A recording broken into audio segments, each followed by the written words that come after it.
Well, hello there friends, Stag here. Welcome back to my channel where I showcase the creation process of my lowbrow and gothic fantasy art and ramble the art things. So I wasn't able to post yesterday's Inktober video up yet, so I decided to wait until today and ended up getting it done a little later in the evening, and I preferred the brighter daylight and natural lighting for taking photos. So they will now be staggered today, and today's video will come out tomorrow. I figured I would do a little recap so far of Inktober. I'm pretty much focusing on various characters. Some will and have resurfaced. This girl in particular kicked off Inktober and is now the third time I inked her. She is a headless Banshee, and I kind of wanted to grow on the headless part a bit with a few poses, as I have her in mind for another project someday. After about 8 days of doing Inktober's, I do have a little takeaway on some of the supplies I've been using. So I've been using the Uniball Signo White. While it does have great cover, it is very, very wide. And I do still like going back to the Sakura Jelly Roll white pens quite a bit. I still have not been able to find my larger ended Jelly Roll of 1-0 to compare, but the Uniball is so much thicker and it does not quite suit well for detail because I like doing sometimes the most tiniest little white dots. So a few days in Inktober I was revisiting the 08 Jelly Roll pen as well as the Uniball, because I definitely wanted more detail than Uniball could give. And I looked on Amazon to see if I could find different sizes, and they weren't very forthright with the sizes on some listings, so I'm curious if they're... I'm not sure if there is a more detailed, smaller, finer tip for the Uniball Signos, so it's something I definitely want to look into again to make sure, but it does have better coverage than the Jelly Rolls do, but it's also thicker, so that's probably why. So I'm still on the fence of which pen I would like better until I can find my 1-0 to test against it. Also,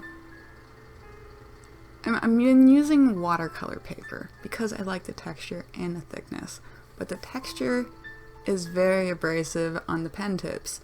They do seem to break down somewhat fast. This did happen last year, but I had more issues with replaceable nib Copic multiliners than I did with the disposable ones. So I think with them being replaceable, somehow they were a little more weaker, maybe the way they were made to help the ink flow better for the replaceable cartridges. I don't know. They just seem to not hold up at all, and I'm pretty sure if I was using a more smooth surface paper, I wouldn't have that issue as badly. Anyways guys, I will leave this at that. Until tomorrow for the next Inktober.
Thank you guys for watching. You can find me on Patreon peddling digital coloring pages and monthly mystery packs.